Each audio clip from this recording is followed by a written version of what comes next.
మోకాల నొప్పులకు ఎటువంటి సర్జరీ లేకుండా ఎపియాన్ పెయిన్ క్లినిక్ అందిస్తున్న అత్యాధునిక చికిత్స. Hello viewers, welcome to Suman TV. So ఒకటి ఏంటంటే హార్ట్ ప్రాబ్లమ్స్ అనేవి మనం ఎలా చూస్తూ ఉంటాము. హార్ట్ ప్రాబ్లం వచ్చింది అనగానే వెంటనే హార్ట్ పైన చేయి పెట్టుకొని కొద్దిసేపు అలా బాడీ అంతా చెమటలు పడుతున్నట్టు అలా కొంచెం కొంచెంగా కింద పడిపోతారు. సో అప్పుడు మనం ఏం చెప్తూ ఉంటాం, వాళ్ళకి హార్ట్ ప్రాబ్లం ఉంది, సో హార్ట్ స్ట్రోక్ వచ్చింది, లేకపోతే హార్ట్ అటాక్ అని చెప్తూ ఉంటాం.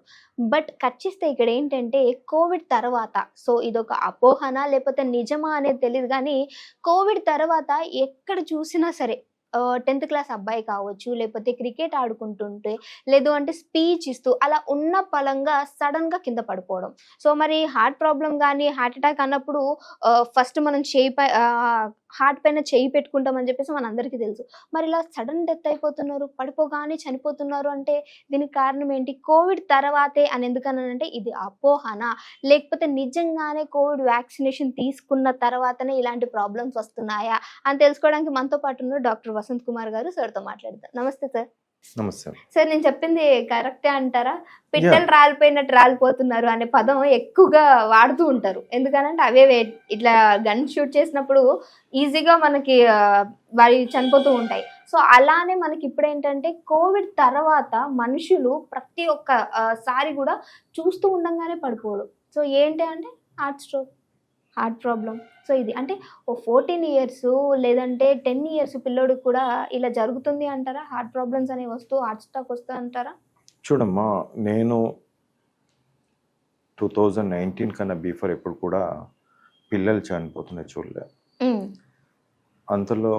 అందులో ఏంటంటే ఒక 13 years, 14 years, 15 years వాళ్ళు చిన్నపిల్లలు, 18 years వాళ్ళు చాలా రేర్. అంటిల్ అన్లెస్ వాళ్ళకి ఏమన్నా హార్ట్ డిఫెక్ట్స్తో పుట్టిన వాళ్ళు, లేకుంటే ఇంకా ఇతరత్ర ఏమన్నా సమస్యలు ఆల్రెడీ ఇన్బిల్ట్గా ఏమన్నా స్టార్టింగ్ నుంచి హెల్త్ ప్రాబ్లమ్స్ ఉన్నవాళ్ళు, అలాంటి వాళ్ళు ఉండొచ్చు.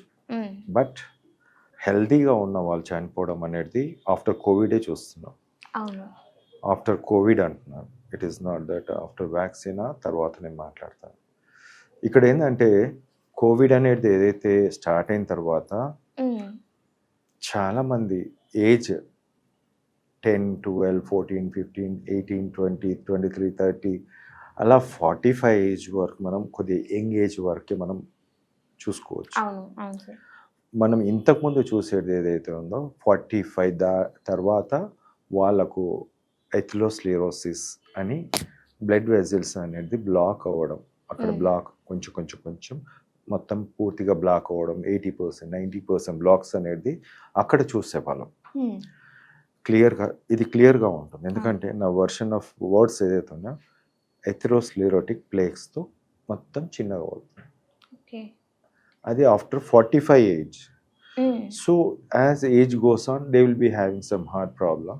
వాళ్ళకు కూడా హార్ట్ అటాక్ వస్తే ఛాతీ ఇట్లా పడుకొని ముందుకు వంగడం, ఛాతీ నొప్పి వస్తుంది, నాకు సివియర్ పెయిన్ వస్తుంది, ఏదో అవుతుంది అనే ఒక సంకేతాలు మాత్రం వస్తుంది. ఇది this should be pin point. ఎందుకంటే చాలామందికి ఏదో నొప్పి వస్తుంది, నేను డాక్టర్ని కన్సల్ట్ చేయాలి అని వెళ్ళే వాళ్ళు ఉంటారు. ఒక 80%, 90% పీపుల్ అలా ఛాతీ నొప్పి వచ్చిన వాళ్ళు హాస్పిటల్ అడ్మిట్ అవ్వడం, ట్రీట్మెంట్ తీసుకోవడం జరిగింది. బట్ ఒక 10% దే సివియర్గా ఒకటేసారి రావడం, వాళ్ళు కుప్పకూలిపోవడం అనేది చూసాం. బట్ ఆఫ్టర్ కోవిడ్ అనేది ఈ నొప్పి రాకుండానే పడిపోతుంది. ఇలా నిల్చున్న పర్సన్ టాప్ అని పడిపోతుంది. ఇది ఎక్కడ చూసామంటే కోవిడ్ టైంలో మనకి చైనాలో నిల్చొని మనిషి పడిపోతున్నాడు అనేది మనము క్లియర్గా అక్కడ చూసాం. That is nothing but the clots. ఇందాక చెప్పాను, ఎథెరోస్క్లెరోటిక్ ప్లేక్స్ అనేది మెల్లిమెల్లిగా హార్డ్ ప్లేక్స్. అది ఎప్పుడైతే ఇంజురీ అవుతుందో దాంట్లో సాఫ్ట్ ప్లేక్గా ఒకటి ఫామ్ అయిపోయి ఇంకా బ్లాక్ అనేది సృష్టించేసి చనిపోవడం జరుగుతుంటుంది. అంటే హార్ట్ బ్లాక్ కంప్లీట్గా బ్లాక్ అవ్వడంతో వాళ్ళకి heart block severe chest pain అవ్వడం, చనిపోవడం. అలా కాకుండా కొంచెం ఉంది, అది ఉంది, కొంచెం నొప్పి ఉంటే then they will go to the hospital. But now ఒక 20% ఉన్నా అక్కడ బ్లాక్ అయిన దగ్గర ఎథెరోస్క్లెరోటిక్ ప్లేక్ నుంచి ఆ క్లాట్ అనేది పెద్ద క్లాట్స్ లాగా ఫామ్ అయిపోయి అక్కడ కంప్లీట్గా బ్లాక్ అయ్యి sudden cardiac arrest. This is sudden cardiac arrest, అది హార్ట్ అటాక్. ఈ సడన్ కార్డియాక్ అరెస్ట్తో పాటు ఎరిథిమియాస్ అంటాం, ఇర్రెగ్యులర్గా హార్ట్ కొట్టుకోవడం. నెక్స్ట్ కమ్స్ ఏదైతే ఎలక్ట్రికల్ కండక్షన్స్ ఉంటాయి, అంటే హార్ట్ని పంప్ చేసే విధంగా స్టిమ్యులేషన్గా నర్వ్స్ అనేది ఉంటుంది, దానివల్ల అది ఉంటుంది. సో అలాంటి దాన్ని కూడా బ్లాక్ అవ్వడం వల్ల కూడా sudden heart attack, sudden cardiac arrest అనేది జరుగుతుంది. ఇది కోవిడ్ తర్వాతనే స్టార్ట్ అయింది. దీంట్లో first one is Covid virus వస్తే మనకు ఇలాంటి ఛాన్సెస్, క్లాట్స్ ఫామ్ అయ్యే ఛాన్సెస్ ఎక్కువ ఉంటుంది. వైరస్ అనేది కొన్ని కోట్లు, నువ్వు 100 కోట్లు అన్నా తక్కువే, అంత తయారవుతుంది బాడీలో.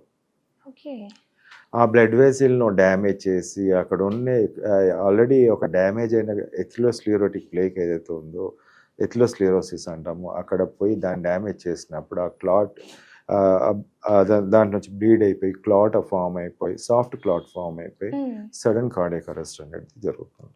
అది చిన్నపిల్లలే కావచ్చు, పెద్దవాళ్ళు కావచ్చు, అందరిలో కూడా ఇది that is a common phenomena. అది ఇంతకుముందు చాలా తక్కువ ఉండే, బట్ ఇప్పుడు ఈ కోవిడ్ అంటేనే క్లాట్ ఫార్మింగ్ డిసీజ్. కోవిడ్ అంటే లంగ్ డిసీజ్ అని చాలామంది వచ్చేస్తారు, కానీ Covid is not a lung disease, Covid is a clot farming disease. ఆ క్లాట్ ఏదైతే ఫామ్ అవుతుందో దానివల్ల హార్ట్ అటాక్స్ అనేది చిన్నపిల్లల నుంచి పెద్దవాళ్ళకు వరకు కూడా వస్తుంది.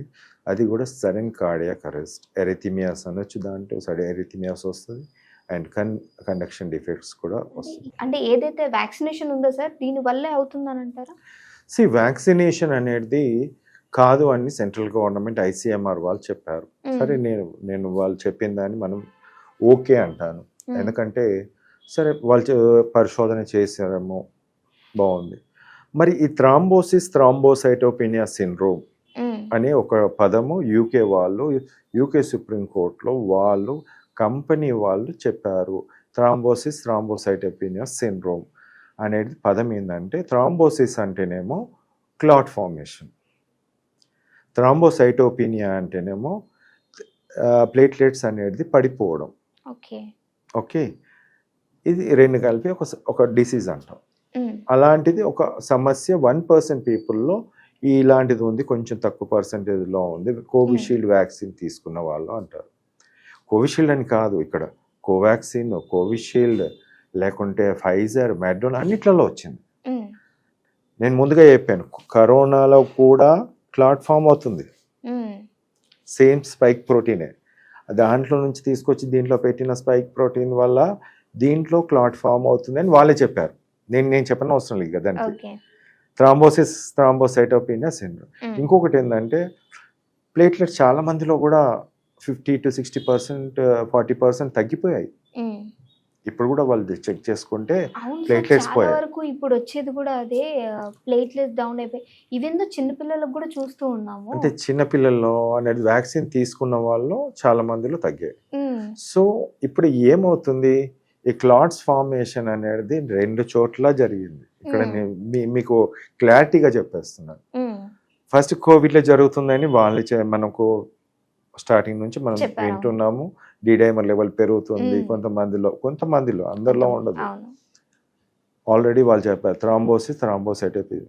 ఇవి రెండు వ్యాక్సిన్ తీసుకున్నాడు, కోవిడ్ వచ్చింది, దెన్ గాన్. ఇలాంటి వాళ్ళలో ఈ క్లాట్ ఫార్మింగ్ టెండెన్సీ, అంటే క్లాట్ ఫామ్ అయ్యే ఛాన్సెస్ ఉన్నవాళ్ళు, లివర్ డ్యామేజ్ ఉన్నవాళ్ళు, వాళ్ళకు క్లాట్ ఫామ్ అయిపోయి ఇమీడియట్గా సడన్ కార్డియాక్ అరెస్ట్ రావడం. ఇది ఆన్సర్. ఇది మీరు ఎక్కడ వెతికినా దొరకదు, గూగుల్లో సెర్చ్ చేసినా దొరకదు, but this is the answer. ఇంకొకటి ఏంటంటే, లివర్కి ఒకటి మెకానిజం ఉంటుంది మన బాడీలో, బ్లడ్లో ఎలా ఉంటుందంటే, క్లాట్స్ ఫామ్ అయితే డిజాల్వ్ చేసే తత్వం ఉంటుంది, అది లివర్ ప్రొడ్యూస్ చేస్తుంది. ఓకే, అదే లివర్ క్లాట్ ఫామ్ అయింది, డిజాల్వ్ అన్నాను. ఇప్పుడు ఎక్కడైనా దెబ్బ తాకినప్పుడు క్లాట్ ఫామ్ కావడానికి కూడా లివర్ చేస్తుంది ప్రోటీన్స్. ఓకే. రెండు కూడా ప్రోటీన్సే, అన్ని Mm. ప్రోటీన్సే ఇక్కడ. So when the liver is disturbed, ఎప్పుడు డిస్టర్బ్ అవుతుందంటే ఎప్పుడైతే వైరల్ ఇన్ఫెక్షన్ వచ్చిందో కంప్లీట్గా లివర్ అనేది సర్వనాశనం పట్టించేస్తుంది. ఓకే. ప్రోటీన్ మెకానిజం అనేది డిస్టర్బ్ అవుతుంది. సో వన్స్ ప్రోటీన్ అనేది వైరస్ ఫార్మేషన్కి వెళ్ళిపోయినప్పుడు కొన్ని కోట్లమ్మ వైరస్ మన బాడీలో ఉన్న ఫస్ట్ దొరికేది బ్లడ్లో, సెకండ్ లివర్ నుంచి తీసుకుంటుంది, తర్వాత మజిల్స్ నుంచి తీసుకుంటుంది, అంటే హార్ట్ మజిల్స్ కావచ్చు, లెగ్ మజిల్స్ కావచ్చు, మిగతా మజిల్స్, ఆ తర్వాత బ్రెయిన్, ఇలా ఆ తర్వాత bones, last bones. Okay. So అన్నిటి దగ్గర నుంచి ప్రోటీన్ ఎంత కావాలో అంత తీసేసుకుంటుంది, అది ఫామ్ అయిపోతుంది ఒక protein, lipoprotein. Virus is a lipoprotein. So everything is exhausted.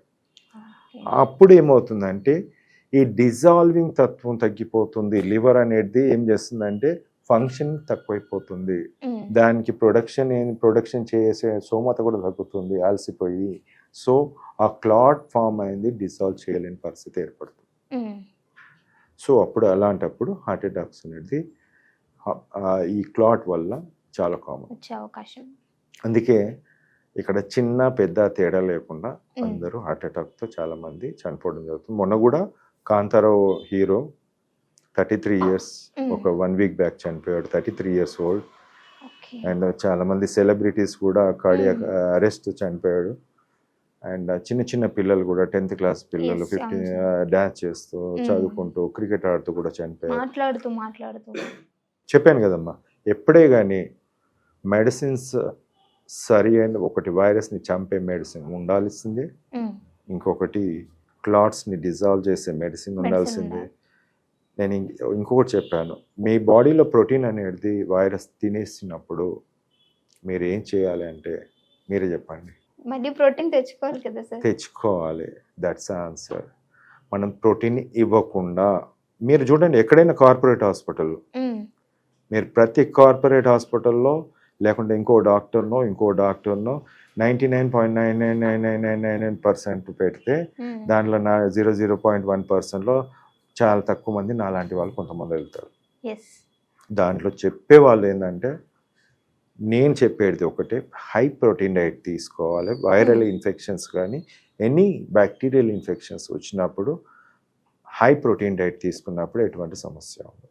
Okay sir, అంటే ఇప్పటి వరకు ఎవరు కూడా ఇంత డీటెయిల్గా నేనైతే వినలేదు ఎక్స్ప్లెయిన్ చేసినట్టు. Thank you so much sir, చాలా చక్కటి ఇన్ఫర్మేషన్ ఇచ్చారు.